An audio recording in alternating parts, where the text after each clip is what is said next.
Tá gravando. Boa noite, irmãos, filhos queridos. Nós vamos começar mais um Aljava Online e hoje nós vamos falar sobre entradas e saídas. Pode ser que alguns de vocês, ou a maioria, já tenha me visto falar sobre isso na pregação que eu fiz no sonho, mas aqui vai ser uma oportunidade da gente conversar, tirar algumas dúvidas, né, e poder ter uma construção coletiva, como é a ideia do Aljava. Nós vamos ler primeiramente Salmo 121:8, né? Salmo 121:8 fala assim: o Senhor guardará a tua entrada e tua saída desde agora e para sempre. Eu comecei lendo esse texto porque muitos de nós nos acostumamos com os jargões evangélicos, né? Eu estou orando para o Senhor abrir uma porta. Eu nunca vi na minha vida de evangelho alguém falar assim: eu estou orando para o Senhor me orientar como fechar essa porta. Não, nós nunca nos preocupamos em como se fecha a porta. Nós sempre colocamos o nosso enfoque em pedir a Deus para que nos ajude a abrir, mas nós não queremos a ajuda de Deus para fechar. Isso é cultural, não só no evangelho como na nação. Nós temos vivido nos últimos anos um doutrinamento cultural de esquerda na nação que colocou o empreendedor, o empresário como vilão. Então, a coisa mais comum que nós vemos hoje no nosso país são as pessoas fazerem acordos verbais, mas quando elas saem do seu trabalho, elas não estão nem aí com a palavra que firmaram e colocam o patrão na justiça, exigindo tudo o que elas imaginam. E eu até compartilhei quando eu ministrei sobre isso. Não, quando eu ministrei não, eu acho que foi quando eu estava falando com os americanos, que eu dei um exemplo, que no meu primeiro emprego, irmãos, quando eu fui começar meu primeiro trabalho, eu morava na cidade de Campinas, eu fiz faculdade de engenharia lá, e meu pai me deu um monte de orientações quando eu comecei o trabalho.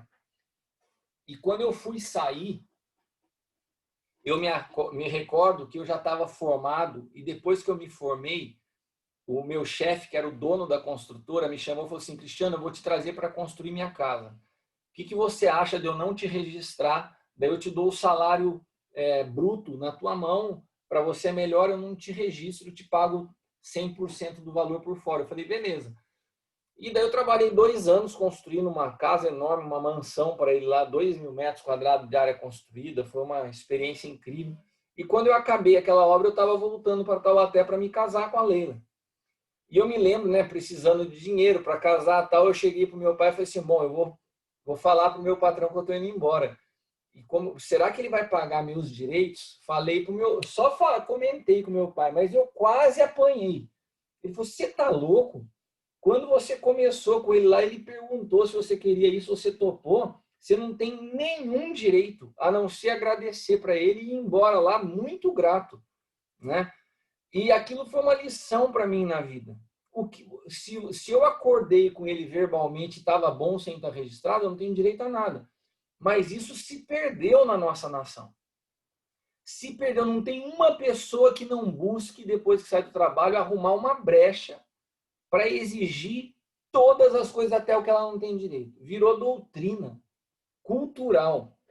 E isso é o símbolo de pessoas que não sabem encerrar ciclos, que não sabem fechar a porta, que são ingratas, que entram sempre sorrindo, entram no tapete vermelho pela porta da frente, mas saem pelas portas do fundo, porque não sabem encerrar ciclos, né? E essa natureza de não saber fechar a porta, ela traz um dano espiritual na vida do ser humano violentíssimo, né? A maioria das pessoas hoje, elas se acostumaram com essa era digital do cancelamento, então elas terminam relacionamentos bloqueando ou dando unfollow na internet achando que está resolvido. Relacionamentos não se encerram por WhatsApp, muito menos por ligação ou bloqueando alguém na internet, né? Nós precisamos entender que amigos não são descartáveis. Sabe, eu acho impressionante você caminhar com alguém que te chama de pai por 6, 7, 8, 10 anos e de repente a pessoa simplesmente desaparece quando é confrontada num assunto que não não lhe agrada, né? Então, nós vivemos um período de relacionamentos frágeis. O que aconteceu para mim com o Brown hoje me encheu de alegria, porque eu falei assim, nós temos que ter maturidade para quando somos confrontados num ponto, pode até não gostar, mas nós não precisamos deixar de caminhar juntos por causa disso. Olha, não gostei, né? Fiz assim, beleza. Agora, romper a relação porque não concordou, isso é sinal de imaturidade, né? Então a gente encerra a história como quem está fechando a porta da geladeira, como se fosse simples assim. Não, bate a porta e acabou. Não, não é assim, né? Nós precisamos, de fato, entender que só quem sabe fechar de fato uma porta, fecha. Parece uma frase que eu falei errado, não, mas é isso mesmo que eu quis dizer. Só quem sabe fechar a porta, fecha. Porque quem não sabe fechar, acha que fecha, mas na verdade deixa aberta. Você entendeu o que eu disse? Só quem sabe fechar a porta, de fato, fecha. Porque quem não sabe como se encerra ciclo, como fecha uma porta, acha que fechou, mas deixou sempre uma brecha aberta, sempre uma situação mal resolvida, né? Por quê? Porque saem de situações e relacionamentos a partir do egoísmo, a partir da mágoa, a partir do ressentimento, a partir da discordância, né? E daí você acaba carregando pessoas e situações como sombra para o resto da sua vida, porque foram situações mal resolvidas ou que não souberam ser encerradas. E eu, particularmente, reforcei muito quando ministrei isso, que eu entendo ser mais importante ter mais atenção na saída do que na entrada. Porque naturalmente na entrada, quando as coisas estão começando, nós já somos cuidadosos. Se você pegar uma pessoa, o primeiro dia de uma pessoa no emprego e o último, você vê que mesmo que seja um ateu, no primeiro dia que está chegando, está conhecendo as pessoas, está se ambientando, se toma uma série de cuidados. Mas na saída, naturalmente, você já está com o teu coração em outro lugar e você simplesmente despreza a estação que está se encerrando. Então, nós precisamos de uma atenção e de uma sabedoria divina para que nós possamos entender um princípio violentíssimo, que a primícia de uma nova história pode ser o último dia da sua história atual. Guarde isso. A primícia de uma nova história pode ser exatamente o último dia da sua história atual.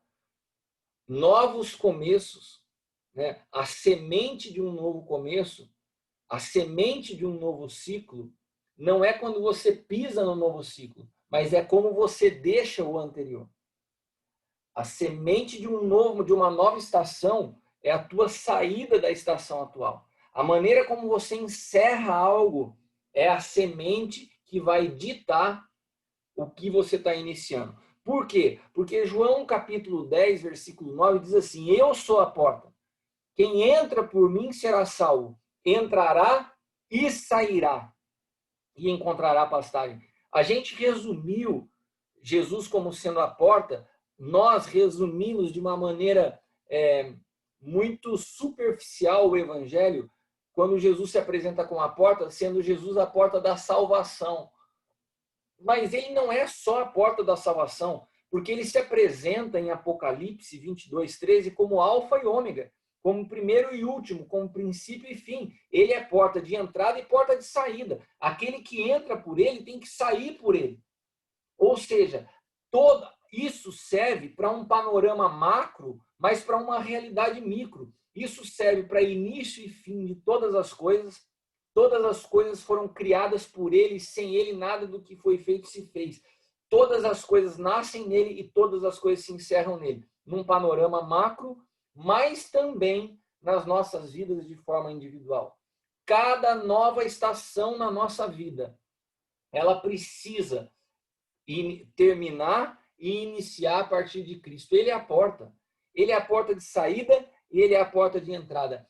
Através dele nós fechamos um ciclo e através dele nós iniciamos um ciclo. Irmãos, eu quero te falar algo. Você conhece uma pessoa madura em Cristo pela maneira como ela termina ciclos, como ela finda estações. Eu creio que muitos de nós, por exemplo, quantos de vocês que estão aqui tiveram a oportunidade de transicionar de um ministério ao outro, né? Eu creio que muitas dessas transições são transições que acontecem em Deus, ciclos, tempos que se encerram, mas existem maneiras, protocolos de se fazer isso. Eu estou olhando aqui, a telinha vai mudando para mim aqui à medida que vocês se mexem aí, né? Mas agora deu bem de cara aqui para mim o André e a Cíntia, né? Vou usar ele como exemplo. O André me chegou há aproximadamente 2 anos atrás e veio falar para mim, eu quero caminhar com você como o meu pai.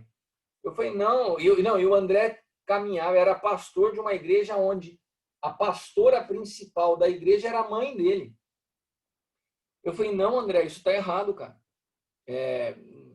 Não é tempo de você caminhar comigo. Ele conta isso, diz que ele saiu dali bravo comigo, que eu não aceitei ele como filho. Na verdade, não é que eu aceitei ele como filho, tinha um tempo a ser respeitado para essa transição. Ele tinha que ter um protocolo de cuidado para honrar a saída daquela fase com a própria mãe. Eu falei assim, cara, o momento que esse ciclo se encerrar, a sua mãe vai te enviar. A sua mãe, que é a tua pastora, vai te liberar. As coisas não podem ser feitas no nosso tempo, do nosso jeito, como a gente quer. Cara, ele esperou 1 ano em cima dessa palavra. Continuou vindo no Aljava. Até que ele me chamou um dia e falou assim, cara, eu estava triste que você não quis caminhar, mas eu quero te falar o seguinte, tudo que você falou aconteceu. Minha mãe está me liberando, está querendo me enviar para assumir a igreja. Eu falei, agora sim, André. Agora um ciclo está se encerrando em Deus. E você vai saber fechar essa porta de uma maneira honrosa. Daí eu falei para ele, você imaginou se há 1 ano atrás, quando você bateu aqui, eu falasse para você, não, vem caminhar comigo e tá certo. Eu falei, cara, você soube esperar Deus fechar a porta e não você fechar do seu jeito. Porque muitos de nós queremos entrar pelas portas que Deus abre, mas nós queremos sair pelas portas que nós fechamos. Deus abre a porta, eu quero entrar, beleza, mas deixa que eu fecho do meu jeito. Não, só existe porta aberta por Deus, quando a porta que se fecha foi fechada por Ele.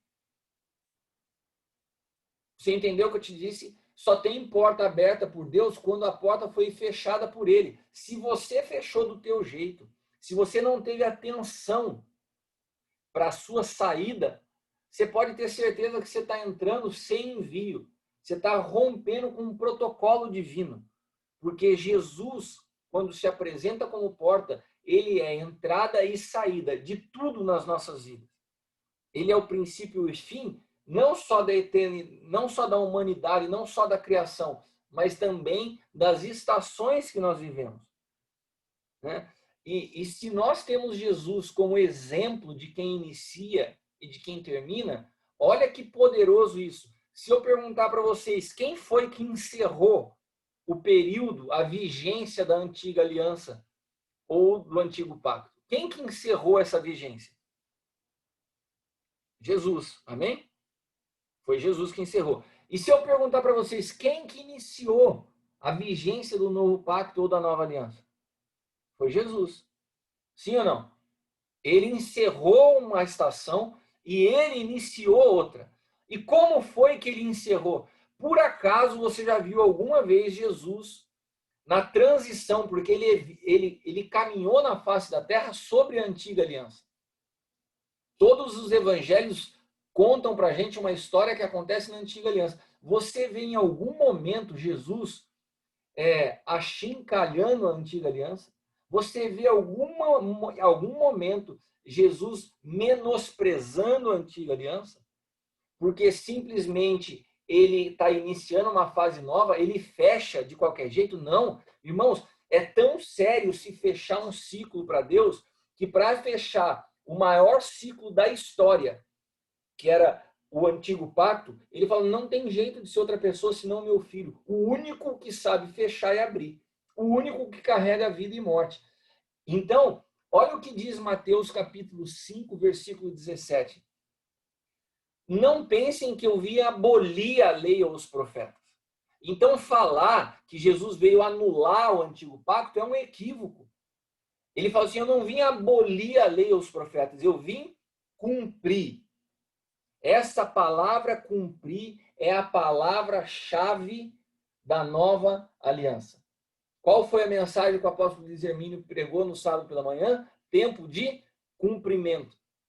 No novo pacto, a palavra fim, ela é praticamente substituída por cumprimento. A gente não encerra as coisas, nós cumprimos algo.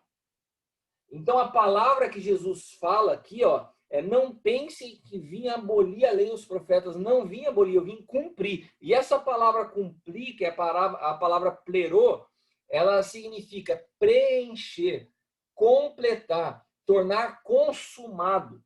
Irmãos, é muito poderoso quando você entende. Presta atenção no que eu estou te falando. Quando você entende que na estação que você está vivendo, que no processo que você está passando, você não deve clamar por um fim. Ah, eu não aguento mais, Jesus, encerra essa fase na minha vida. Não. A ótica, a lente do novo pacto não é põe um fim nessa situação, é cumpre, completa o que tem que ser completado em mim, através da estação que eu estou vivendo. Através disso, eu consigo estabelecer semente para adentrar uma nova estação da minha vida. Pessoas que não sabem fechar portas são pessoas que vivem dando volta. A gente fala, irmãos, nós falamos dos judeus saindo do Egito. Quantos de vocês já não pregaram? Eu muitas vezes usei essa expressão. Falei, os caras são uns cabeça dura, passaram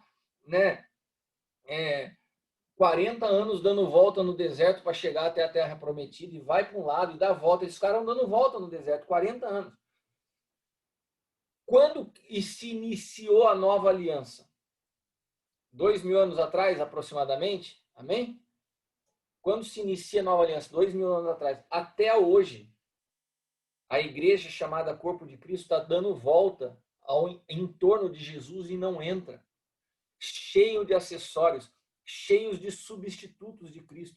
Então, se aqueles caras caminharam por 40 anos e não chegaram na terra da promessa que simbolizava Cristo, e a gente olha para aqueles caras e fala assim, eram cabeça dura, nós somos potencialmente mais cabeça dura, porque a gente quer um monte de adereço para a igreja, mas nós não mergulhamos em Cristo. Sabe por quê? Porque nós não sabemos findar estações. Nós não sabemos completar estações. Nós atropelamos as coisas no meio do caminho. Nós não entendemos que essa palavra cumprir significa preencher, completar. Todo fim de ciclo, todo fim de história tem um cumprimento profético, ainda que seja, e na maioria das vezes possui um traço de dor, humilhação e vergonha. Não que Deus seja sarcástico, mas muitas vezes a dor, a humilhação e a vergonha são sinalizadores de um fim de um ciclo para Deus falar assim, não se esqueça do que foi aprendido nesse período. Não se esqueça que tudo que você passou produziu algo em você. Não volte aonde você estava. Feche corretamente essa porta. Não saia dessa estação com mágoa. Não saia dessa estação com ressentimento. Não saia dessa estação como um órfão que passa a vida inteira buscando aceitação. Porque é isso que acontece com pessoas que rompem com seus líderes, que rompem com seus ministérios de forma prematura e passam uma vida inteira tentando alcançar um sucesso ministerial para provar que de fato tinham razão na decisão que tomaram. Nós não temos que provar nada para ninguém. Quando a tua identidade está formada em Cristo, você não vive para provar algo para alguém, você vive para cumprir o estabelecimento de algo no Senhor. Nós precisamos ser pessoas completas. Eu vejo hoje, quando eu converso com pastores, quando eu vejo o que está acontecendo no Evangelho, eu vejo pessoas pela metade. Pessoas que interromperam ciclos, que não souberam fechar estações. Eu poderia citar aqui o nome de vários de vocês que eu participei de transição na vida de vocês.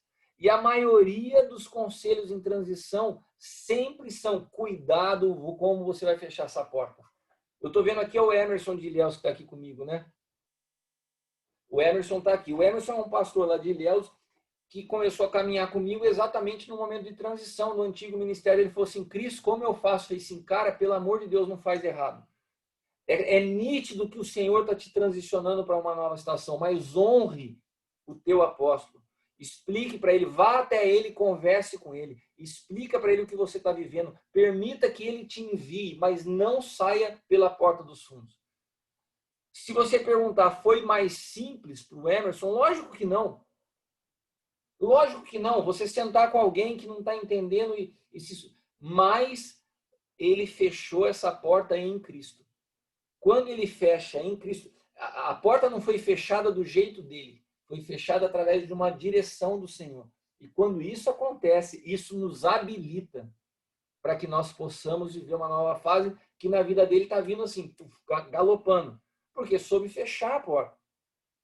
Irmãos, não se iluda. Deus não se deixa enganar. As portas que você não fechou, elas vão te perseguir pro resto da vida. Né? As portas que ficaram entreabertas, um dia você vai ter que resolver. Porque portas mal fechadas são situações mal resolvidas. Eu vejo pessoas que não crescem porque não sabem completar etapas, não compreendem essa verdade, não entendem que quando a Bíblia fala todas as coisas contribuem para o propósito, né, elas não entendem. E pelo fato de não entenderem, muitas vezes quando um pastor te diz não, muitas vezes quando um pai te fala não é a hora, e você não entende, sabe o que você faz quando não entende? Você maldiz. Quantos de vocês, como pastores, já não sofreram isso de pessoas que vocês cuidaram? Você está tendo uma visão mais ampla de cuidado. A pessoa quer simplesmente fazer o que está com vontade naquele momento. Como ela não entende o cuidado, ela maldiz, ela ataca, ela critica. Por quê? Porque faz a partir de uma ansiedade, faz a partir de feridas não tratadas que permaneceram abertas. Só que, se você não encerra, você não experimenta o novo. Se não houvesse a consumação na cruz, não haveria ressurreição. Você imaginou quando Pedro fala que Jesus fala que ia morrer e Pedro fala, não, eu não permito isso. Por que Jesus falou para ele, arreda-te de mim, Satanás? Porque se toda tentativa de interromper a cruz, toda tentativa de interromper a cruz significa abortar a ressurreição. O que Pedro estava tentando fazer, pela sua ignorância, o que ele achava que era preservar Jesus, era simplesmente destruir a ressurreição. Porque você não pode ter ressurreição de algo que não foi consumado a morte. Todas as vezes que nós protelamos a nossa morte, todas as vezes que nós queremos fugir da cruz, todas as vezes que nós queremos evitar situações, que nós queremos interromper processos, nós estamos postergando a ressurreição de Cristo em nossas vidas. E hoje, irmãos, nós vivemos dias da igreja sobre a face da terra que não existe nenhuma compreensão de protocolos de início e fim. Né? Acho que o Diogo, eu vi o Diogo por aqui, vou usar o exemplo do Diogo também. Diogo é um jovem que me procurou, acho que mais de um ano atrás, me contando a história dele, como ele começou, né? Saiu da Assembleia de Deus, um montão de jovens, ele tinha uma graça, um monte de jovens foram atrás dele. Ele pegou, alugou um galpão, reformou o galpão inteiro, começou uma igreja. E depois que a igreja estava, não era ordenado pastor, não era nada. Ele foi lá, alugou e começou. Ele veio parar em Taubaté um dia, conversando com uma igreja local aqui, os caras vibraram, falaram, uau, que incrível, cara, que igreja top, que maneiro, papapá. Uma igreja super legal. Mas dentro dele, ele falou, tem alguma coisa errada. Daí ele conversou com o Pascoal, conversou com o Fernandão, chegou a conversar com o Adriano Rente, daí bateu lá em Taubaté. Quando chegou lá em Taubaté, veio falar comigo, contou-me a história. Eu falei, cara, você tá louco? Você acha que alugar um galpão, colocar neguinho para dentro é começar uma igreja? Você não tem envio. O que você está fazendo está errado. E o Diogo me contou que quando ele voltou para casa da Dutra, né, de Taubaté até Jacareí, ele pensou assim, nossa, o cara arrebentou comigo, eu estou saindo moído, mas eu entendi que esse cara é meu pai. E ele teve a disposição de obedecer uma palavra que eu dei para ele foi: para tudo que você está fazendo, que está tudo errado. Você precisa aprender o que é igreja. E ele começou a caminhar e a estar nas reuniões da Aljava e entender. E depois, gradativamente, eu fui vendo essa construção acontecer dentro do jogo para ele abrir os olhos e falar: cara, eu ia fazer tudo errado.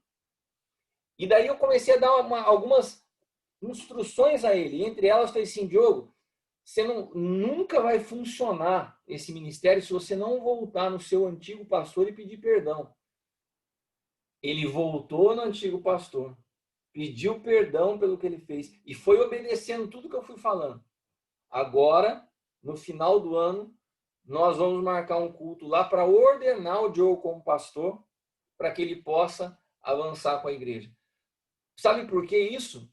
Por causa da importância de primeiro encerrar e fechar uma porta antes de abrir outra. E quando eu vejo pessoas chegarem até a mim com portas abertas, eu falo: primeiro você volta e fecha, para depois a gente avançar. Irmãos, um exemplo que eu dei quando estava ministrando é a Bolsa de Valores. O que faz a diferença de alguém que ganha muito dinheiro e perde muito dinheiro na Bolsa de Valores?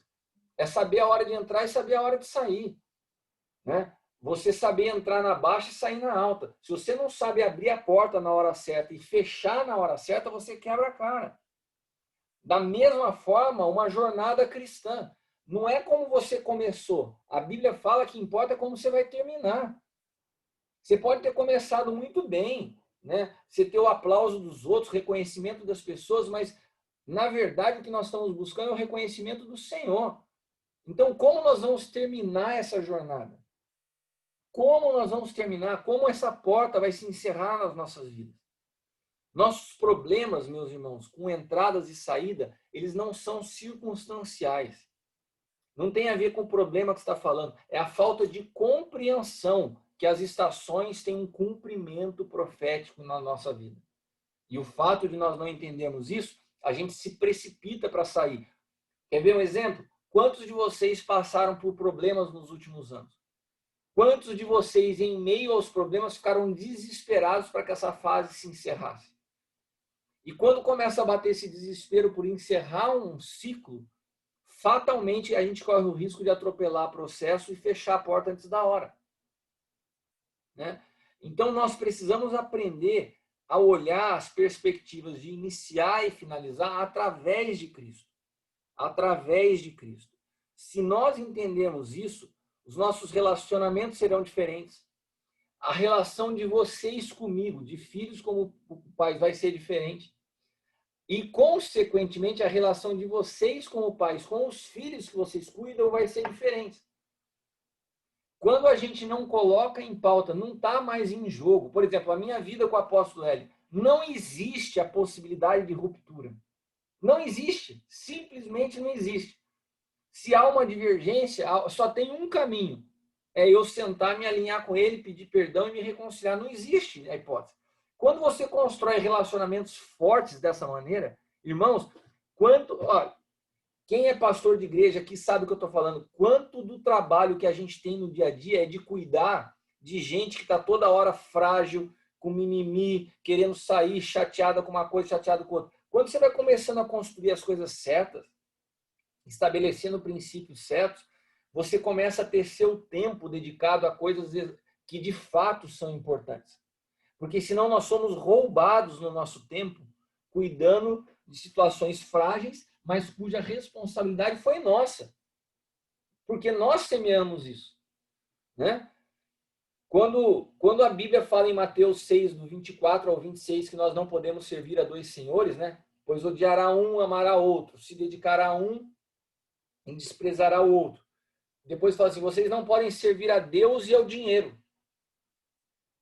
Esse texto é muito interessante porque o dinheiro, né, mamon, não é um espírito que opera só nas finanças. Ele controla a tua maneira de pensar. O mamon aqui é um espírito que alimenta, na verdade, a nossa vaidade.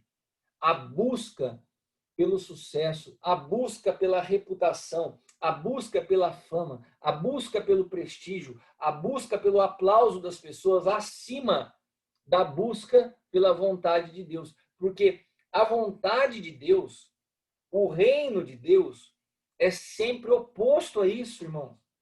Sabe, é incrível quando os nossos olhos se abrem e você percebe que as pessoas que você admirava no Evangelho, você já não admira mais. Que os ministérios grandiosos que você admirava, você já não admira mais. Porque quando seus olhos se abrem e você começa a discernir as coisas pelo Espírito, todas essas coisas são vaidade. E muitas vezes nessas grandes edificações não há vida. Então Mamon alimenta isso, Mamon alimenta esse pensamento que você se sente superior. Né? O apóstolo Hélio esses dias estava compartilhando algo comigo muito interessante. Ele trabalhou muito com marketing político e ele estava falando para mim que um dia que ele organizou uma reunião com o governador do estado de São Paulo, que o governador do estado de São Paulo iria receber todos os prefeitos de São Paulo, do estado de São Paulo. E o apóstolo Hélio, na agência dele, que estava organizando isso. Irmãos, olha que interessante o que ele falou. Na recepção aos prefeitos de todas as cidades de São Paulo, o prefeito de Natividade da Serra, o prefeito de Tremembé, aqui onde eu moro, uma cidade que é um ovo, o prefeito de Lagoinha tinha o mesmo espaço que o prefeito de São Paulo, a capital. Sabe por quê? Porque a política, o mundo, quando fala de governo, entende muito mais protocolos de governo do que a igreja. A igreja, se você vai fazer uma reunião de pastores, a igreja ela não consegue entender o que a política corrompida entende. Que não interessa o tamanho da igreja, interessa o cargo e a responsabilidade que você ocupa. Se para Deus você foi levantado por Deus como pastor para cuidar de 10 pessoas, a tua relevância no reino é a mesma de alguém que Deus levantou para cuidar de 100, porque ambos foram levantados pelo Senhor. Ele não vê uma tarefa menos importante que a outra, mas nós, numa visão corrompida do Evangelho, aprendemos a admirar e valorizar a quantidade. Nem na política isso, num evento, é considerado, mas nas nossas reuniões de conselho de pastores, perceba a pompa e o tratamento dos pastores de grandes ministérios e o pastor que tem uma igreja com 10, 20 pessoas. Nós não entendemos nada de protocolo divino. A nossa sensibilidade espiritual para esses assuntos é muito pequena, porque nós não sabemos o que é entrar e o que é sair. Né? Nós somos, às vezes, alimentados por esse espírito que vai criando em nós um senso de superioridade pelo que nós temos na mão. E isso é tão perigoso que daí você não consegue respeitar os tratamentos de Deus. Quais são os tratamentos de Deus que eu falei para vocês? O principal deles, que nos torna semelhantes a Cristo, se chama humilhação. Tem uma palavra que eu ministrei há anos atrás que fala assim: humilhação é o caminho de Cristo. O caminho trilhado por Cristo foi a humilhação. E a humilhação é o caminho para Cristo. Eu acho que o título é Humilhação, o caminho de Cristo e para Cristo. Porque é exatamente isso. Ele aprendeu a obediência através daquilo que ele se humilhou, do quanto ele se sujeitou, do quanto ele se despiu de toda a sua glória. E nós aprendemos de Cristo à medida que nós passamos por processos de humilhação. Eu compartilhei na mensagem situações que eu passei ao longo da minha vida, no meio do início desse processo meu de morte, quando eu escrevi o livro O Poder da Ressurreição. Eu não vou contar toda a história de novo, mas eu passei por uma situação muito complicada. Daí depois, agora, numa fase mais recente, semana passada, eu preparando uma reunião do Zoom para o apóstolo Hélio, ia estar o apóstolo Hélio, o apóstolo Gustavo Lara e o reitor de uma universidade dos Estados Unidos muito importante. E eles pediram para eu administrar a sala do Zoom. A reunião era 2h30 nos Estados Unidos, 12h30 no Brasil. Eu abri a sala do Zoom, 12h20 ou 12h15. Passei o link para o apóstolo Hélio, para o Gustavo Lara e para o reitor. Quando eu entrei na sala de reunião, tudo preparado só para servir eles. Eu só era, nem fazia parte da reunião. O tal do reitor entrou 12h29, faltando 1 minuto. Ele entrou, me viu na sala, ele já me conhecia, falou: senhor Cristiano, cadê o pessoal? Eu dei uma risadinha assim, falei: devem estar chegando. Quando eu falei assim, devem estar chegando, ele já começou a surtar comigo. Você está achando que você vai me fazer ficar esperando esses caras aqui? Você sabe que horas são, e os compromissos que eu tenho, blá, blá, blá. E o cara detonou a minha esposa chegou aqui. Começou a me humilhar, cara. E, nossa, meu sangue foi borbulhando. Eu falei, cara, o que eu tenho a ver com essa história? E, de repente, eu chamei o Gustavo Lara desesperado. Falei, cara, onde você está? Ô, Cristiano, me amado, eu tô chegando agora no escritório, 10 minutinhos, eu falei, cara, 10 minutinhos eu vou ser trucidado online aqui. Eu falei, Gustavo, você não pode abrir a sala do Zoom pelo telefone? Ah, eu vou abrir pelo telefone. E nisso o cara falando. É porque você acha o quê? Esses latinos e não sei o que lá. E vocês não entendem o que é horário. Eu tô na América. Porque, nossa, mas o cara foi acabando comigo, irmão. De repente, o apóstolo Gustavo Lara entrou na sala. O cara abriu um sorriso. Ô, Gustavo! E já era outra pessoa. Daí eu mutei meu microfone, meu vídeo e fiquei quieto. Mas ele me humilhou bonito. E dentro de mim, queria vir uma frasezinha que fala assim, quem que esse cara pensa que é para falar comigo desse jeito? Né? Mas quando essa frasezinha pensou em nascer dentro de mim, eu ouvi o Espírito Santo dizer, cadê tudo que foi produzido nos últimos anos de processo na sua vida? Qual a dificuldade de você ser humilhado? Né? Por que você não recebe essa humilhação como uma cereja do bolo para o início dessa nova estação, para você nunca se esquecer que nós vamos estar sempre sujeito a isso. E o nosso comportamento, a nossa reação a essas situações é diferente do mundo. Abra comigo Mateus capítulo 5, do 38 ao 48.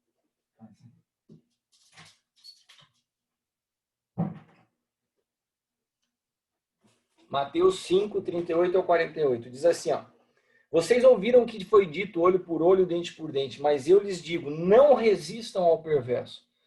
Se alguém ferir na face direita, oferece também a esquerda. Se alguém quiser processá-lo e tirar-lhe a túnica, deixe também que leve a capa. Se alguém forçar a caminhar 1 milha, vá com ele 2. Dê a quem lhe pede, não volte as costas àquele que deseja pedir-lhe algo emprestado. Vocês ouviram o que foi dito, ame o seu próximo e odeie o seu inimigo. Mas eu lhes digo, amem os seus inimigos e orem por aqueles que os perseguem, para que vocês venham a ser filhos do seu Pai que está no céu. Você vê que a qualidade de filho é de quem se comporta como tal, não é quem chama pai de pai. Você está entendendo? A condição de filho é biblicamente colocada quando alguém se comporta como tal, não quando fala como tal. Porque ele faz cair o sol sobre maus e bons, derrama chuva sobre justos e injustos. Se vocês amarem os que te amam, que recompensa receberão? Até os publicanos fazem isso. Se saudarem apenas seus irmãos, que estarão fazendo demais? Até os pagãos fazem isso. Portanto, sejam perfeitos, como perfeito é o Pai Celestial de vocês. Irmãos, a humilhação, ela é uma chave de aprendizado. A humilhação, ela acaba sendo uma chave hermenêutica quando você interpreta a Bíblia através de um coração humilde. A tua visão bíblica muda, porque a teologia não é acúmulo de conhecimento para disputa de vaidades, né? Então, quando a gente transforma o estudo em acúmulo para debate, a gente não entendeu que todo conhecimento é dado por Deus para serviço e não para exaltação de alguém. Então, quando eu vejo esse texto, eu vejo que Jesus nos preparou para isso. Olha, as pessoas vão querer abusar da tua pureza, da tua bondade, e quando elas fizerem isso, você ceda. Não tenta se defender, não tenta se justificar. Você foi humilhado? Experimente a humilhação. Entenda que eu, sendo Deus, não usurpei ser igual a Deus. Eu poderia, em qualquer momento, ter acabado com todo aquele processo da cruz, mas eu entendi que eu teria que viver. E nós, às vezes, queremos acabar. Irmão, se você vê as tolices que são usadas como argumentos para um divórcio. Vocês sabem do que eu estou falando? Tolices de pessoas que não sabem respeitar ciclos, que não sabem respeitar fim de estação. As tolices que são os argumentos quando um filho quer deixar uma casa ministerial. Vocês lidam com isso, vocês são pastores. Não sabem respeitar processo, né? Então, irmãos, eu queria, de uma forma bastante objetiva nessa noite, eu não vou estender o tempo, porque eu creio que muitos de vocês já me ouviram falar sobre isso, mas eu queria só ressaltar a importância desse assunto nesse momento. Tá bom, amor? A minha esposa de novo entrou aqui. Ela entra para dar oi e entra para dar tchau. Tá ótimo, amor. Tá bom. Tchau.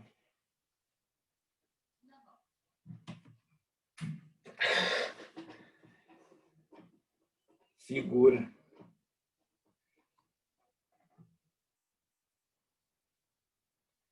O Hilton está dando um bom exemplo aqui.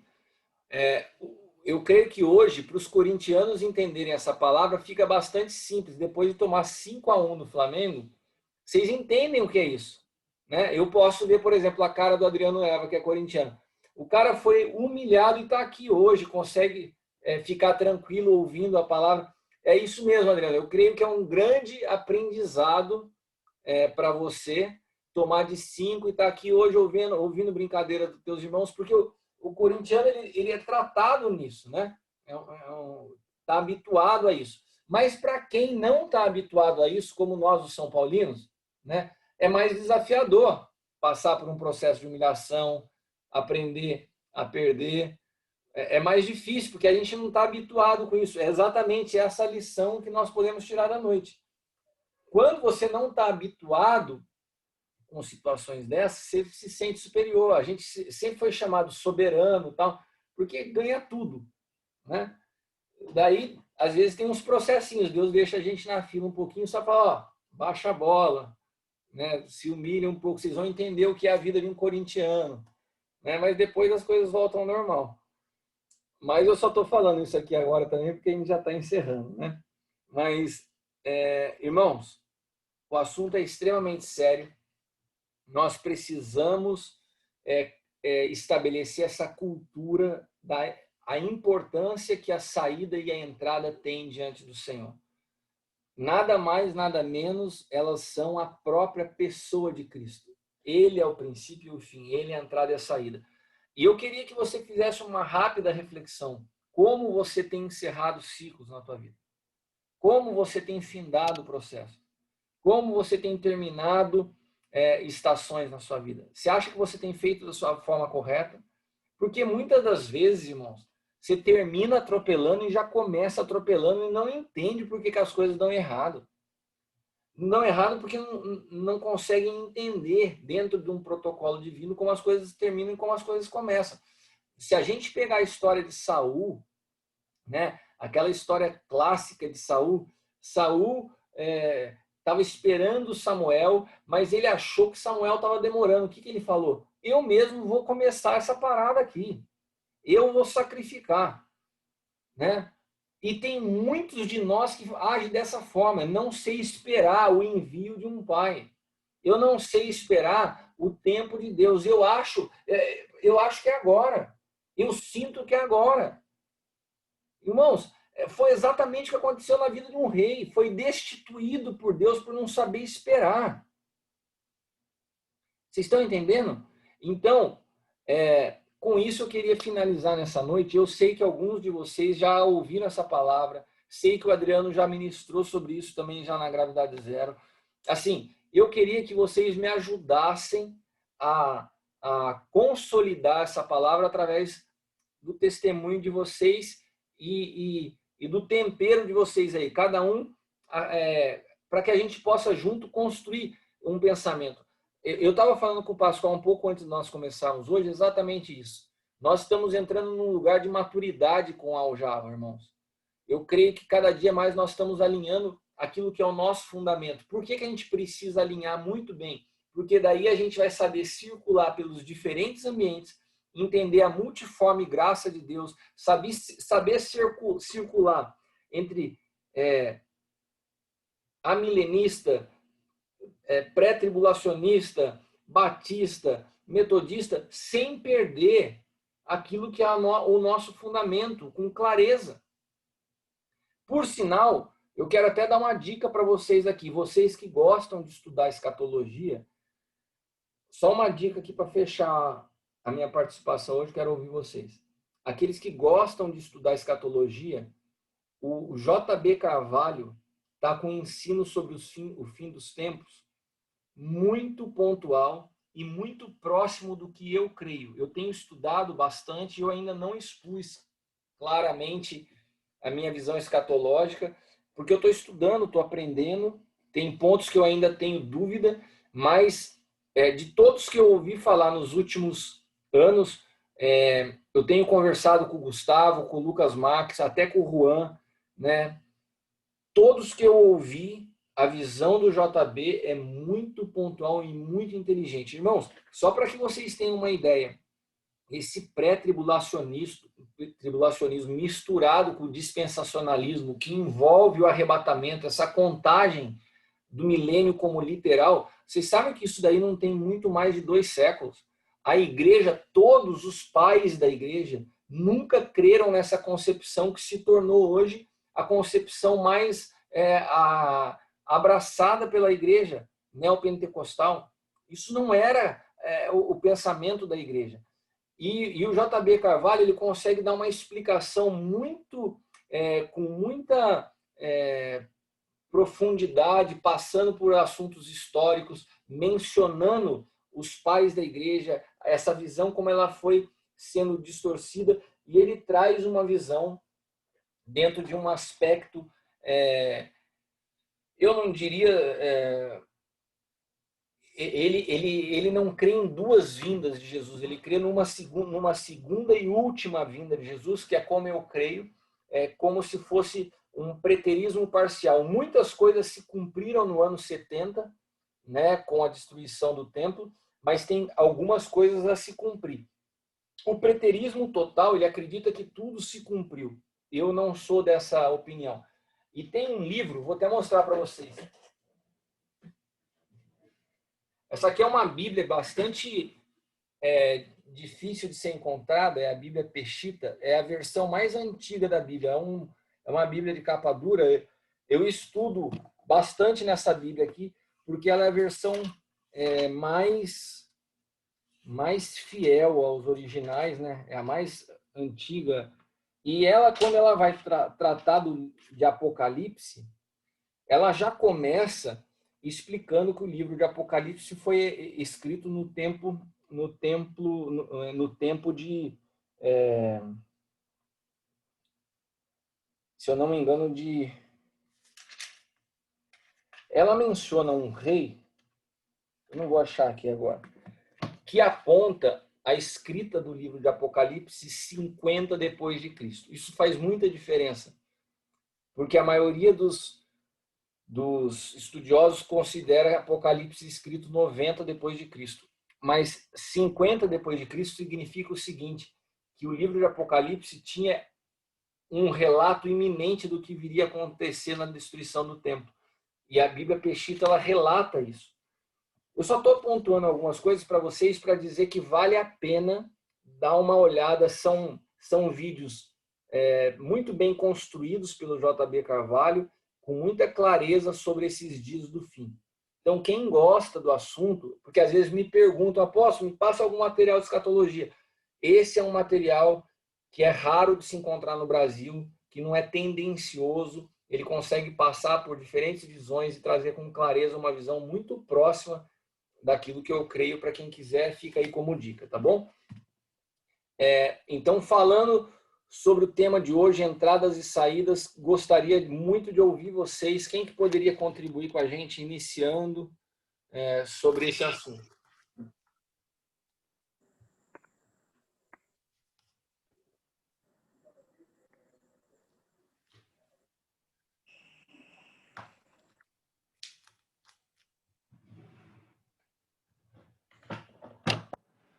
Ninguém?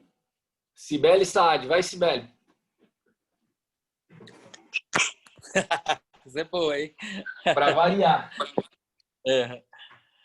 É interessante o tempo que nós caminhamos juntos e o tempo que ainda vamos caminhar juntos, né? Porque eu posso falar um pouco de mais tempo, porque eu, de fato, quinta-feira agora eu completo 60 anos, viu? Dia 22 de outubro eu faço 60. Então, quem quiser dar presente, fica à vontade, tá? Mas então, o que é interessante é que é uma escola, e o Aljava para nós é isso. Porque a chance de se errar e a chance de fazer coisas interessantes, que são santas, mas às vezes usamos caminhos que poderiam ter sido construídos de melhor forma para que atingisse o alvo, né? Ou seja, não pecasse. E é interessante que, junto com a escola que nós vivemos, e uma escola onde tem um padrão, onde tem como foi falado no sábado, né? Pelo Luiz, uma causa, ou seja, nós trabalhamos sempre dentro de uma causa, sempre buscando o melhor de Deus para todos e para tudo aquilo que cada um está buscando. E quando nós nos juntamos da maneira que nos juntamos a você, o Senhor nos direcionando, todos os homens que estamos aí caminhando juntos, é tão interessante que o que me veio assim no espírito foi quando que Paulo, andando com Marcos, teve toda aquela ação. E depois de 15 anos, você vê quanto tempo, né? De uma escola, de um tempo de juntos, e precisou, depois de 15 anos, para um acerto e voltar a fazer aquilo que se perdeu 15 anos atrás, né? Então, uma das coisas que é muito interessante e muito importante é a comunicação e o arrependimento e o desejo de acertar rápido ou não deixar nenhuma conversa que ficou mal conversada ou um assunto que ficou pela metade ou uma falta de entendimento de algo ser muito rápido ajustada. Porque você vê que Paulo e Marcos, eles perderam 15 anos. Quantas coisas poderiam ter sido construídas nesses 15 anos, mas por causa de uma situação ali no aljava deles, a comunicação falhou, o entendimento não chegou e por 15 anos muitas coisas deixaram de acontecer entre eles. Então é muito importante isso, nós nos humilharmos, buscarmos entendimento, acertar, corrigir, porque isso tudo faz parte da vida, de uma boa vida, né? De uma boa vida vivida. Porque quando a gente erra e não conserta logo, não se ajusta, não escuta e não submete, ou seja, a gente perde muito tempo e perde-se coisas que poderiam ser benéficas para o reino, por uma simples falta de comunicação, arrependimento e ajuste. Então, a aljava é isso. O aljava é interessante, porque a aljava ela foi feita para X flechas. Então, não adianta você querer botar flechas de qualquer jeito. Tem que colocar flecha ordenada, tem que ser tudo ordenado, tem que ser tudo muito bem organizado. Elas vão ser tiradas uma a uma, elas vão ser lançadas uma a uma. Não dá para você lançar todas as flechas de uma vez só no seu arco. Então, quer dizer, esse padrão de organização que vem do Senhor, como você mesmo mencionou, Cristo falando, Cristo fazendo, como ele fez, entrou e saiu, ou seja, isso é um espelho para nós, né?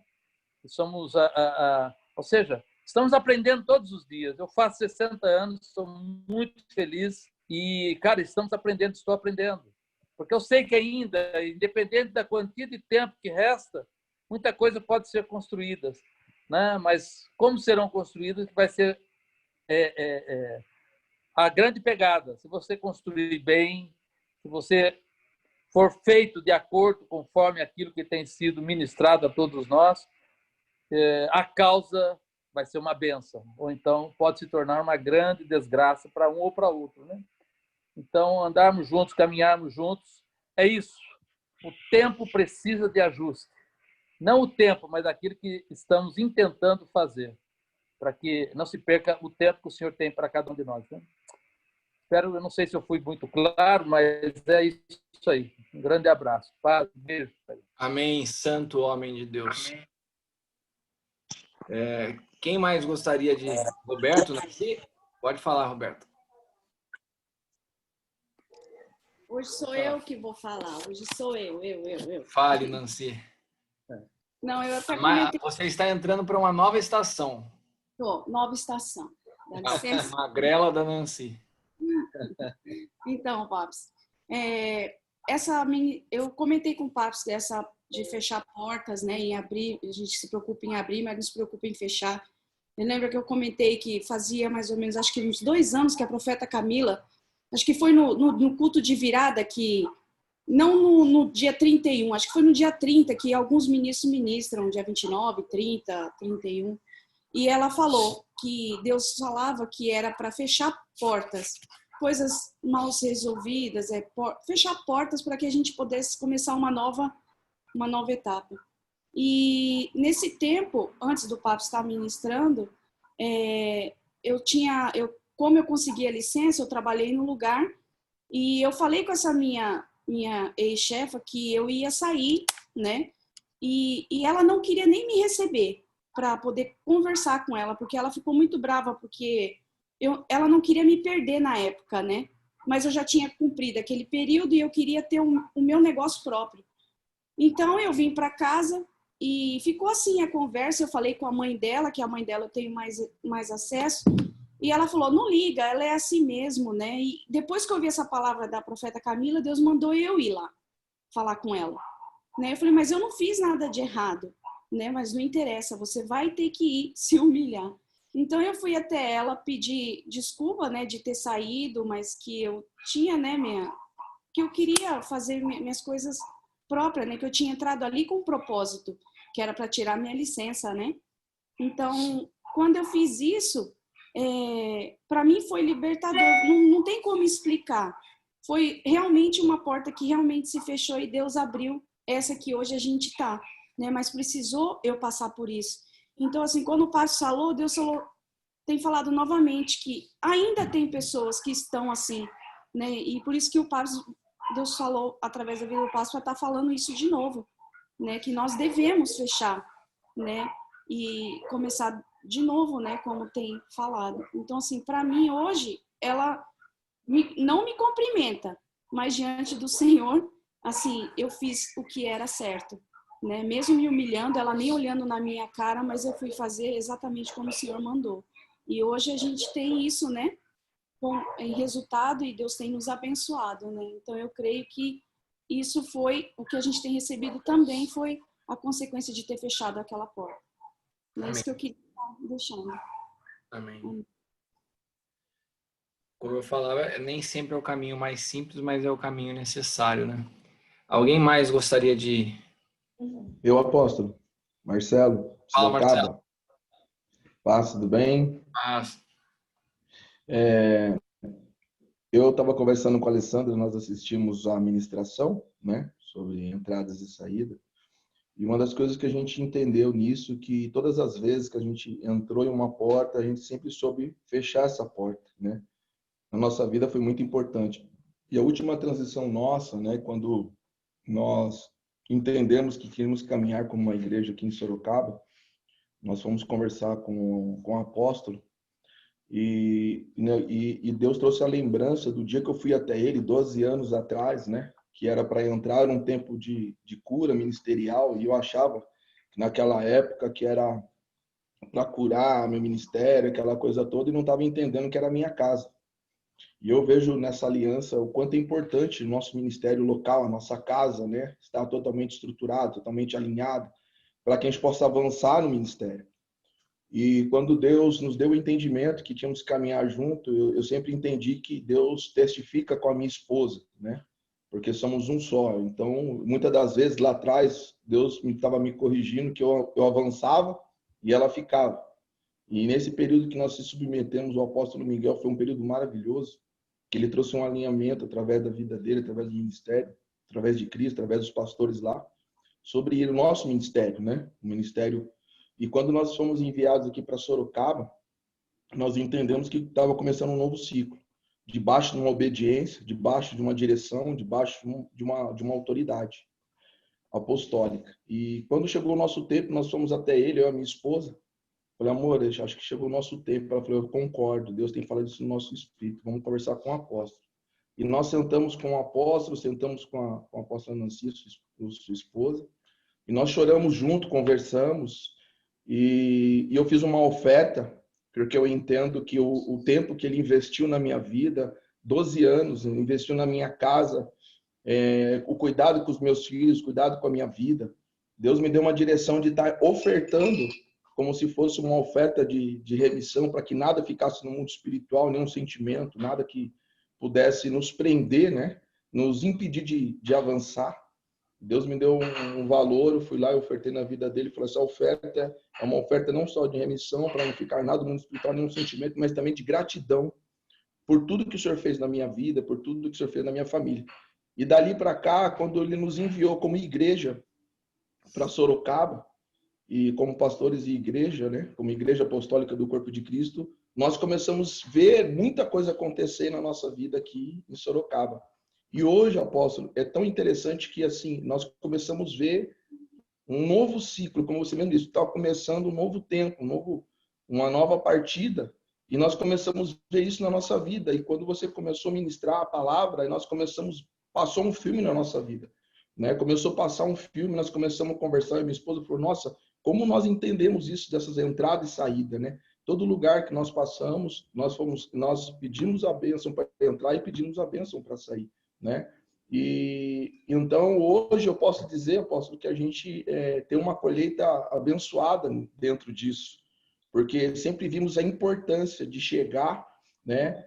De conversar, de honrar aqueles que nos cuidou de nossas vidas, o ministério que cuidou de nós. Sempre fomos gratos, tanto que a porta é aberta, né? Sempre para voltar, sempre para estar ali junto.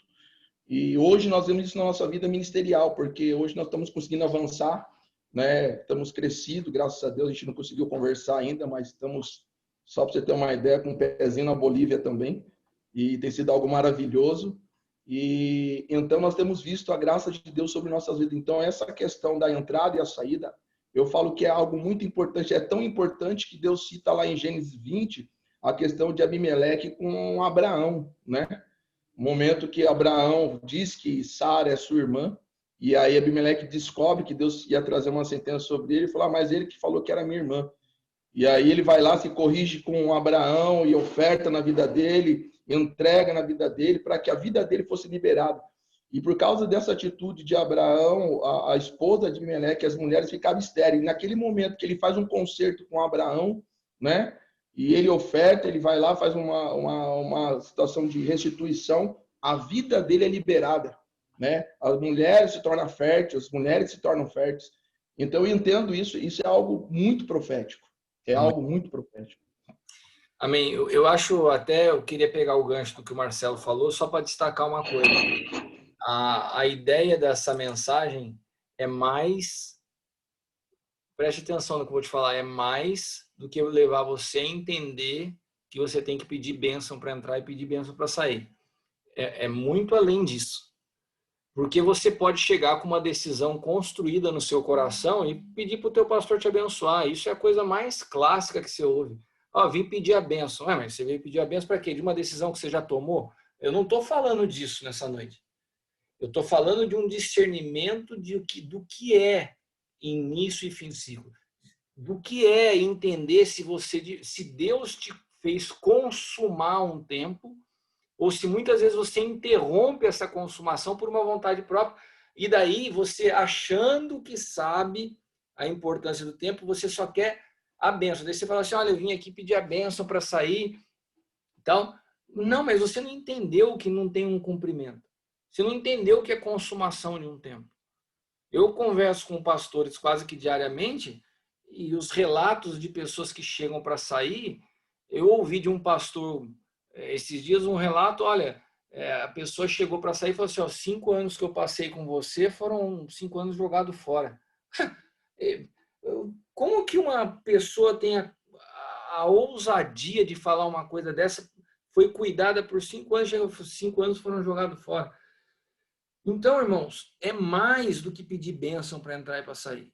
Eu espero que o Espírito Santo trabalhe essa palavra dentro de vocês para vocês entenderem que isso é um protocolo de conseguir ver, de Cristo ser revelado a você no final de um cumprimento de um tempo e no início de outro, porque só através da mente de Cristo você vai sair da sua vontade pessoal, da sua percepção pessoal e de fato sujeitar a sua decisão ao coração de um pai, né, a autoridade a quem você está sujeito. Senão, meu irmão, você vai tocar a vida do teu jeito e vai expor para ouvir opinião só aquilo que lhe interessa. É muito fácil a gente se auto-sabotar, a gente manipular as coisas de acordo com os nossos interesses pessoais. Foi o que o Luiz falou na palavra de sábado pela manhã. Requer de nós uma humildade, como Moisés teve de falar assim, não, eu preciso de você, porque você tem uma experiência, foi treinado para caminhar no deserto. Homens e pais espirituais não são pessoas que têm um maior conhecimento que um filho, mas que já têm algumas cicatrizes que conseguem trazer instruções práticas dirigidas pelo Espírito Santo. É disso que nós estamos falando, né? No sentido de cuidado, no sentido de proteção, não só para avalizar decisões. Para mim é muito difícil quando alguém chega com uma decisão tomada e me apresenta. Eu falo, cara, você já tomou a decisão. E a gente tornou religioso, assim, vou pedir a bênção. Mas você vai pedir a bênção de uma decisão que você já tomou? Você está disposto, se de fato você quer obedecer, você está disposto a recuar na tua decisão se a palavra que você ouviu é diferente? Aí que a gente coloca em pauta nosso nível do que é bênção. Porque bênção como selar a decisão que eu já tomei, isso aí não funciona. Hoje, o Hilton me mandou uma mensagem à tarde e falou, apóstolo, aconteceu isso, isso, isso. Se eu tomar essa decisão, eu vou perder muito dinheiro. Se eu não tomar, eu consigo me virar. Mas ele falou assim, mas eu vou falar uma coisa para você, não tenho dificuldade nenhuma de perder todo o dinheiro que eu pus nisso se você me falar que está errado. Daí é uma outra história. Daí ele me dá liberdade de falar, então você vai perder o dinheiro. Eu ainda não decidi, tá, Hilton? Não é isso, não. Mas eu me sinto, quando um cara fala assim, eu me sinto livre para ouvir a Deus, eu estou discernindo isso, estou conversando com o apóstolo L. Eu sei a responsabilidade que é dar uma palavra para um filho. Mas eu me sinto à vontade porque a gente está buscando, tanto ele como o filho e eu como o pai, ouvir o Senhor e tomar a decisão correta. Agora, é muito desagradável quando a gente parece que quer cumprir um protocolo, mas de uma decisão que a gente já tomou. Apóstolo, eu tomei essa decisão aqui, você me abençoa? Eu falo, cara, abençoa a decisão que você já tomou. Olha, eu decidi, eu vou fazer uma viagem missionária para tal lugar. Você me abençoa, você me envia, você já tomou a sua decisão, você já está indo, você não está me perguntando se eu te envio, você se auto-enviou e quer que eu abençoe o teu envio. Então, entender entrada e saída é muito além do que pedir a bênção quando você se desliga de um lugar. Muito além disso.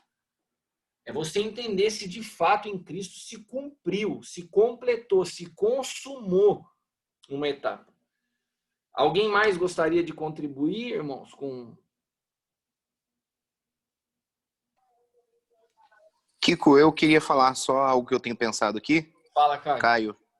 Então, eu achei muito incrível e pertinente essa palavra sobre estações, né, de você abrir e fechar portas. E uma das coisas que eu tenho pensado muito nesses dias é também nós, como liderança, de entendermos e ensinarmos sobre esses processos de abertura e de fechamento.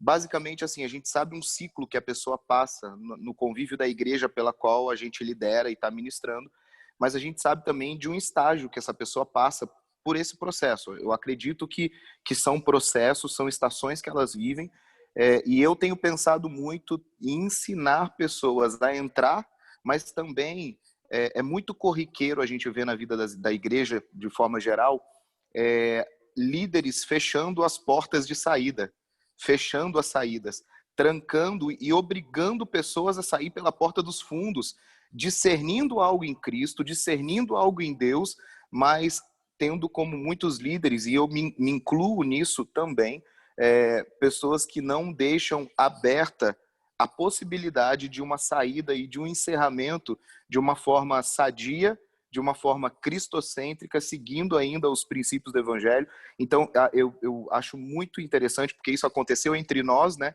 Um processo de construção e depois um processo de encerramento abrupto e, de repente, o Senhor restaura as coisas. Eu acho isso incrível, mas aí eu fico pensando o que eu também, como pastor hoje, proporciono para os membros que caminham e para os filhos que caminham comigo esse entendimento e esse discernimento, sabe? Eu tenho pensado muito na Terrila ultimamente como uma construção de um corredor entre essa via de entrada até um processo de envio e de saída, queira-se dizer assim, e eu tenho pensado muito, muito nisso. Quanto tempo é que uma pessoa vai se desenvolver ali? Quanto tempo é o tempo... Se eu pudesse colocar assim, com 18 anos o filho é enviado, qual é esse tempo para as nossas vidas, para as nossas igrejas, né? Ô, Caio, E é isso que eu... É isso que eu acho, é esse tipo de pensamento que você colocou que eu acho que enriquece o debate. Quando a gente muda a lente da observação da palavra e entende a nossa posição como igreja local em situações como a que você colocou. Você levantou uma bola muito boa para que a gente possa construir em cima. Então, por exemplo, quantos de nós viemos de lugares onde a porta de saída estava fechada? Quantos tiveram que chutar essa porta de saída? Né? Mesmo quando as portas estão fechadas, que por pensamento religioso tal, existe um protocolo para ser feito. Agora, nós, então, só voltando, mesmo nesses ambientes antigos, existe uma maneira de se fazer. Se as pessoas entenderam ou não, e nós fizemos a nossa parte com coerência, maduros, entendendo em Cristo que era o tempo, beleza. Mas vamos pensar agora, né, da estação que nós estamos vivendo como pais, né, que é a colocação que você fez de outros pastores aqui que também são pais. Nós, como pais, somos preparados por Deus para emancipar os filhos. Então, o princípio básico da paternidade é a emancipação. Nenhum pai em sã consciência quer um bebê grandão dependente de si pro resto da vida. A base da paternidade é levar filhos à estatura de Cristo. E sempre com as portas abertas. Por que as portas abertas? Porque o vínculo que nos une é o amor. Se não for o amor, o medo de sair e de repente ouvir um não pode ser o que nos mantenha conectado. Irmãos, o vínculo que nos une é o amor. E quando você tem um ambiente desse de liberdade, daí você gera maturidade. Porque quando você tem regras, você não leva ninguém ao amadurecimento. Você tem um monte de soldadinho. Né? Você já viu o cara militar, não sei se tem algum militar aqui, que sai e vem para a vida secular trabalhar, o cara se perde, porque ele foi treinado para aquela vida militar, né? Para um ambiente militar. Muitas vezes tem dificuldade no empreendedorismo. Pessoas que trabalharam em fábrica, em indústria, muito tempo, quando vão empreender, enfrentam essa realidade, que é como se você fosse controlado por um sistema que nunca te preparou para a vida. Então, nós, como pais, eu entendo a paternidade como uma paternidade que emancipa. E a emancipação ela tem vários estágios. Um filho, quando você tirou o filho da fralda, você teve uma emancipação. Quando o filho, ao invés de você levar ele para a escola de carro, você falou para ele, pode ir de ônibus, ele teve uma segunda emancipação. Quando ele completa 18 anos, então ele pode ter carta e ir sozinho. Então, são vários estágios onde você vai emancipando o filho. E isso acontece na vida espiritual. Só que, quando essa relação é firmada em amor, você envia o filho e a porta está sempre... O que te une, o que faz o filho estar nesse caminho de ir e voltar, não é uma dependência, né? Passa a ser um desfrutar de uma voz de experiência, de uma voz de cuidado, de uma voz de segurança e proteção. A hora que alguma coisa dói, que arde, a primeira pessoa que você pensa, cara, eu preciso chorar com meu pai. Você tem ali um porto seguro, não um lugar de opressão, Então, nós, como pastores, precisamos construir esse ambiente saudável, né? Que a pessoa não tenha medo de falar para você, estou indo, mas que ela entenda, porque se é filho, isso é interessante entender, irmãos, se nós de fato fomos ligados por Deus no Espírito numa relação de pai e filho, essa relação ela é eterna, ela não se finda, ela não tem ruptura, né? E quando um pai emancipa o filho, isso não quer dizer que um filho não possa beber de outras fontes, não quer dizer que um filho não pode acessar outras coisas, mas um pai nunca vai deixar de ser pai, né? Eu vejo hoje o apóstolo L, para mim é o exemplo mais clássico de paternidade na sua essência, né? Eu não vejo ciúme nele em me enviar, por exemplo, para me aproximar do Gustavo, para me aproximar do Lucas Marques, do Luiz Hermínio. No sábado de manhã, as pessoas que estiveram lá viram. Quem cuidou, quem recebeu, quem ficou na mesa com o Luiz Hermínio foi eu. O apóstolo nem foi. Ele nunca se viu numa posição fragilizada de perder a posição dele de pai na minha vida pela relação que eu tenho com outros homens que eu admiro. Porque é tão óbvio e evidente o papel que ele tem na minha vida, que se eu tiver referenciais e mentores, não interferem na minha paternidade. Então, o que eu vejo é que essa situação da porta fechada que o Caio mencionou, muitas vezes é uma realidade de homens que não têm uma identidade, daí eles ficam inseguros e querem prender as pessoas num ambiente quase de propriedade particular. Isso é terrível, é opressor, é maligno, é nocivo, isso é paternalismo, isso não é paternidade. Mas foi muito bem colocado, porque a gente tem que olhar por essa ótica também. Nós estamos produzindo nos ambientes que nós somos responsáveis, ambientes saudáveis, para que filhos amadureçam e cresçam em Cristo, que estejam conectados por nós em amor, sem nenhum tipo de prisão emocional. Isso é muito importante, irmãos. Espero que eu também tenha sido claro naquilo que o Caio colocou na minha explanação. Alguém gostaria de seguindo aqui, contribuir com isso? Achei muito, muito legal a colocação. Eu queria colocar algo, pai. Tá me ouvindo bem? Estou te ouvindo Legal? muito bem. Queria pedir permissão para colocar algo. O que eu vejo também é que toda a nossa vida cercada de uma filosofia futurista. Só um minutinho, Léo. É que eu vi um vídeo aqui do Marcelo. Marcelo, cadê o Marcelo?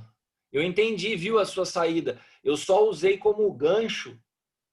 O Marcelo está explicando aqui no texto que a saída foi fruto de oração, tudo. Não, eu entendi, Marcelo. O que eu só usei como gancho foi a tua expressão, que muitas vezes a gente resume a entrada ou a saída num pedido de bênção. Eu só usei a tua colocação como um gancho, mas ficou bem claro que foi um processo que vocês entenderam, que teve oração, que teve um cuidado para se compreender que de fato tinha encerrado um ciclo, tá bom? Ficou bem claro. Você me desculpa se eu não me expressei também, na hora que eu já entrei, é que você falou uma frase que eu usei como gancho para explicar um assunto que as pessoas às vezes resumem entrada em saída como pedir bênção. E é muito além disso, mas só para corrigir aqui, para não... Tá bom, Léo? Desculpa, pode agora avança aí, Léo. Não, que é isso. Eu percebo que seja num contexto natural ou num contexto religioso em si, há sempre uma proposta de vida futurista, visando apresentar o nosso futuro ou nos encaminhando para o futuro, e tira da gente a consciência de presente, sabe? Eu tenho observado que o ser humano perdeu a consciência do agora, do hoje, do momento, e isso faz com que a gente manipule o nosso agora para tentar viver nossa promessa futura. Então, quando o Senhor nos dá uma visão, quando pela fé, quando pelo Espírito nós acessamos uma promessa que o Senhor quer estabelecer em nossa vida, isso é muito perigoso se a gente não tiver uma consciência de presente, de agora, aonde eu estou unido, aonde eu estou localizado, qual é o contexto em que eu estou inserido. E quando eu apenas estou olhando para a promessa, ou para o futuro, ou para aquilo que o Senhor me mostrou no Espírito, e descuido da minha posição agora, eu posso cair no esquema do diabo e ser manipulado no agora a fazer da minha forma as coisas, e não entrar da forma certa, não sair da forma certa, não acessar, porque eu acredito que se eu tomar o lugar do meu irmão, se eu vestir a roupa de Esaú, se eu entrar no esquema de mentira de minha mãe, eu posso acessar aquilo que Deus me prometeu. Até para satisfazer uma vontade própria, né, Léo? Isso, até para satisfazer a nossa vontade própria. Quando eu ouvi o Senhor falar no domingo, eu vendo a mensagem, me veio claramente isso no meu espírito, o quanto nós temos que ter o senso do agora. O senso do agora. Entender que é uma palavra sobre nós, mas ser fiel à medida diária que essa palavra vai se formando em nossa vida. Posso compartilhar com os irmãos a situação sua da França? Pode sim, pode sim. O Léo é um pastor, um filho que caminha com a gente lá de Salvador, né, na Bahia. E o Léo vocês já conhecem a história do Léo, a maioria de vocês. O Léo é um mestre na palavra, um estudioso das Escrituras, e ele tem uma palavra profética, tem uma direção do Senhor para a Europa, para a França. E ele veio me perguntar, eu acho que você me falou sobre isso ano passado, né? Foi ano passado. Foi ano passado. E o Léo veio falar com isso para mim já meio preparado. Ele fez um giro na Europa o ano passado e ele voltou de lá e falou assim, apóstolo, eu tô com uma palavra do Senhor, eu vou me mudar para lá. Vou com a Jéssica, eu pegar minhas coisas e vou me mudar para lá. O que você acha? Eu falei, não, Léo, não é agora não, cara. Eu falei assim, você está com uma igreja que você está fundamentando, você tem filhos aí em Salvador, vamos estabelecer um tempo no Senhor para você fundamentar, para você concluir uma estação, que você possa deixar filhos maduros no local, para depois que você não pode interromper esse negócio no meio do caminho.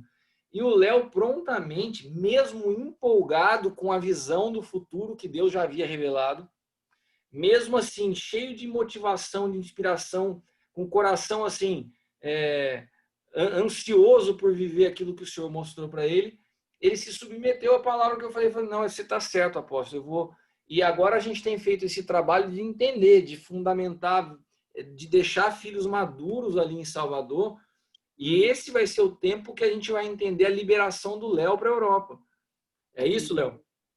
E eu acho que esse exemplo aqui tem muito a ver com o que você está falando. Você não atropelar o futuro, você não passar por cima do teu presente, do que você tem que cumprir hoje, em função de uma visão futura, né?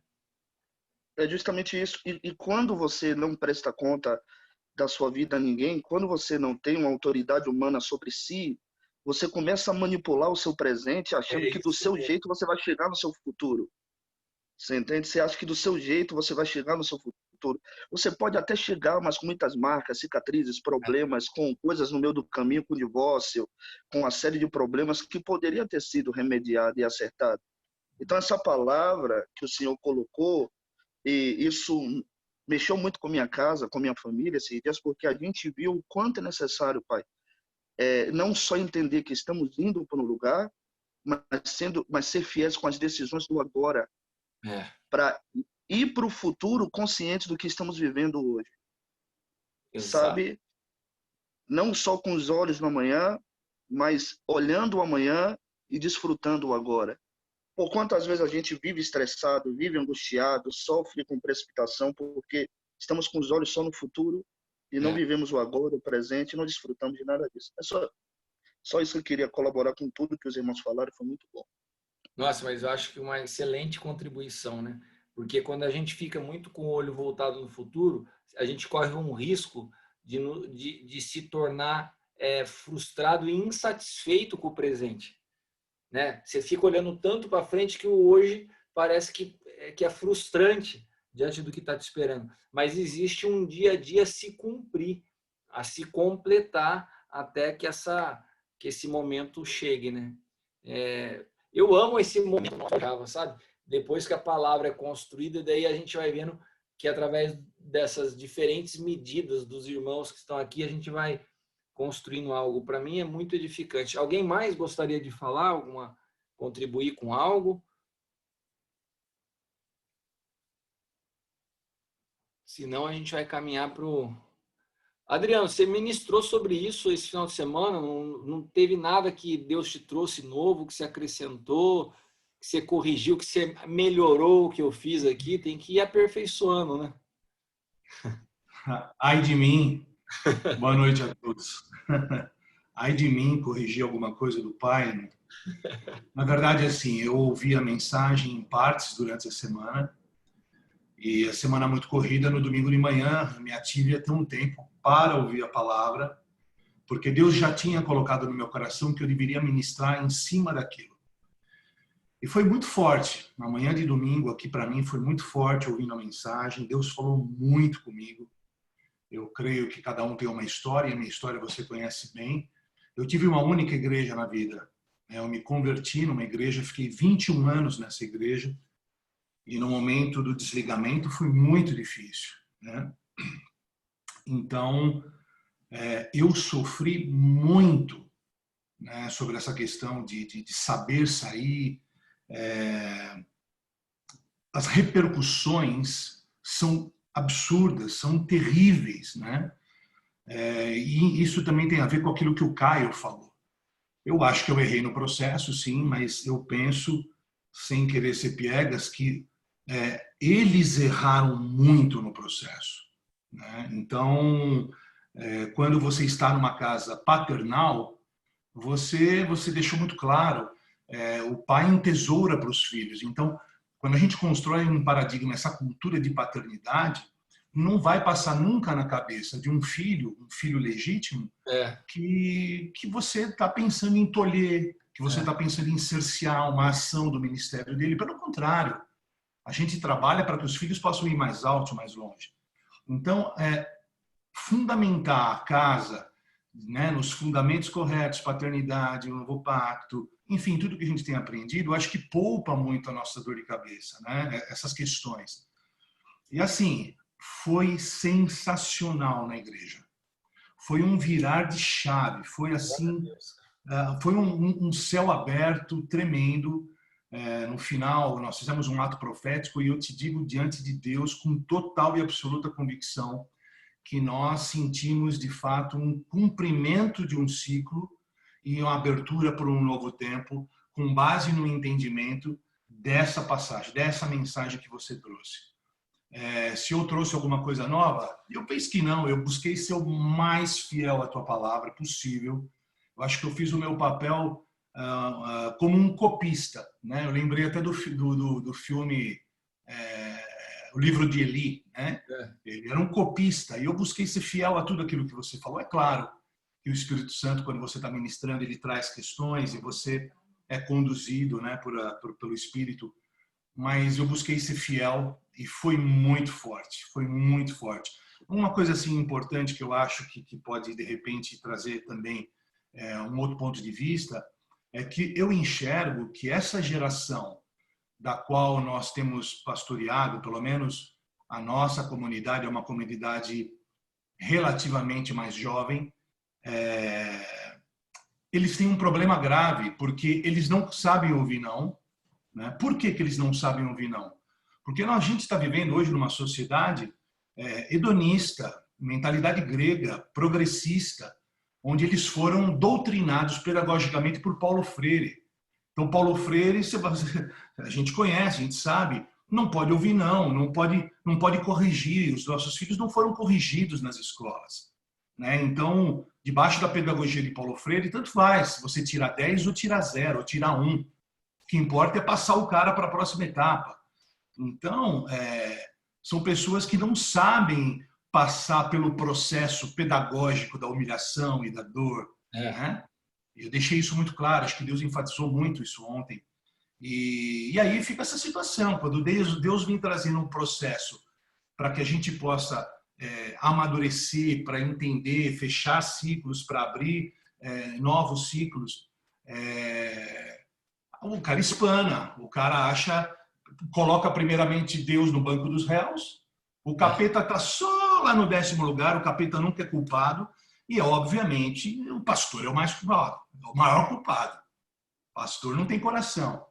Então, quando a gente entende que a gente está lidando com uma geração cheia de particularidades e a gente constrói uma cultura com base nesse entendimento que você trouxe, Cris, eu acho que a gente vai poupar a Igreja Nacional de muitos traumas. Eu abri a mensagem ontem dizendo, essa mensagem, se nós trouxermos essa mensagem como cultura daqui para frente, nós vamos salvar muita gente e poupar muita gente de traumas e feridas terríveis.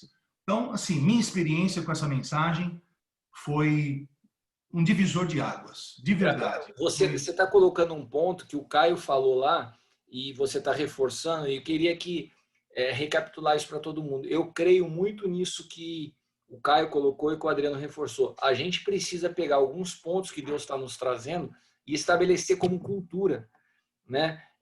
Se a gente vê uma geração que desaprendeu a entrar e sair, que não sabe como se comportar diante do encerramento de um ciclo, tal, nós precisamos ensiná-los, nós precisamos doutriná-los.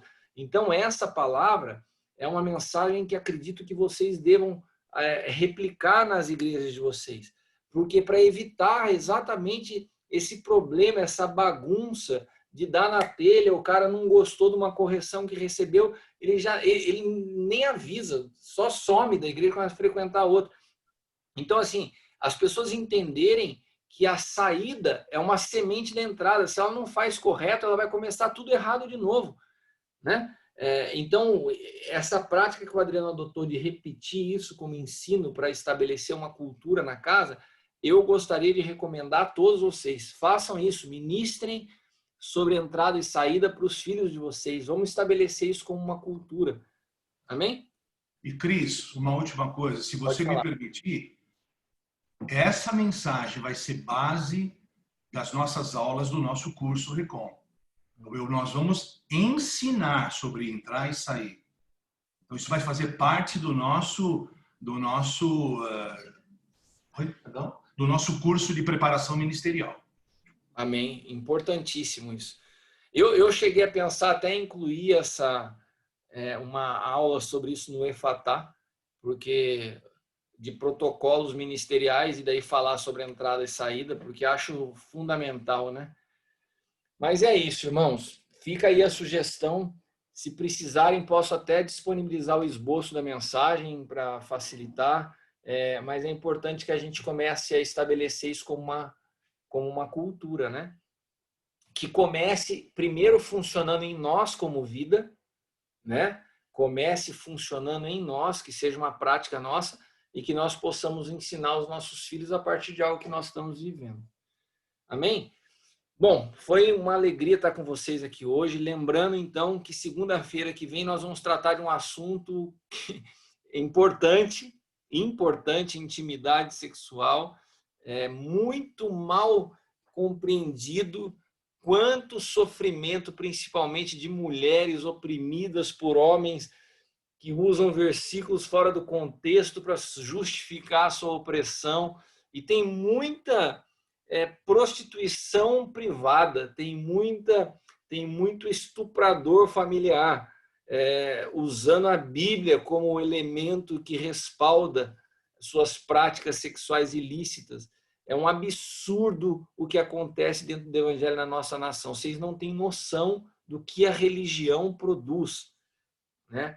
Então, nós vamos trazer luz num assunto importante. Convido vocês a estarem presentes na próxima segunda-feira, né? Tirem as crianças da sala e a gente vai entrar por essa área aí, tá bom?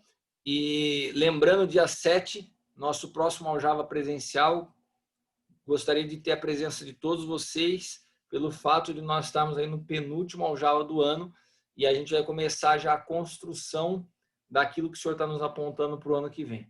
Tá bom? Vamos estar orando então. Senhor, nós te agradecemos por essa noite, que essa palavra possa ser gerada em nosso espírito como verdade, como vida, e estabelecida por onde quer que nós possamos estar tocando e influenciando como uma cultura, como foi dita nessa noite.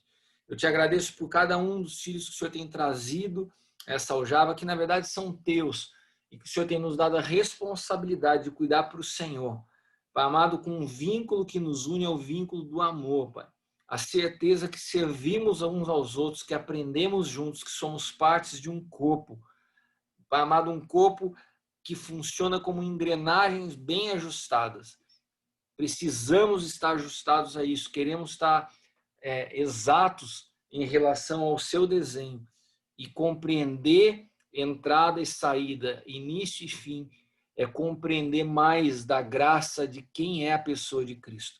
Por isso, se revela a nós através dessa palavra. Continua trabalhando em nós, Espírito Santo. Em nome de Jesus, eu quero também declarar um renovo de esperança, de forças.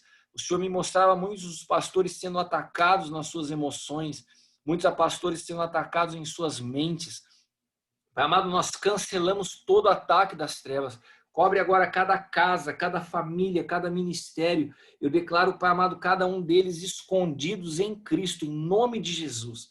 E que possamos avançar para esse tempo que o Senhor tem nos mostrado, esse tempo de colher, esse tempo, Pai amado, de alargar as tendas, esse tempo de expansão, esse tempo de ressurreição sobre a vida de cada um deles, em nome de Jesus. Amém.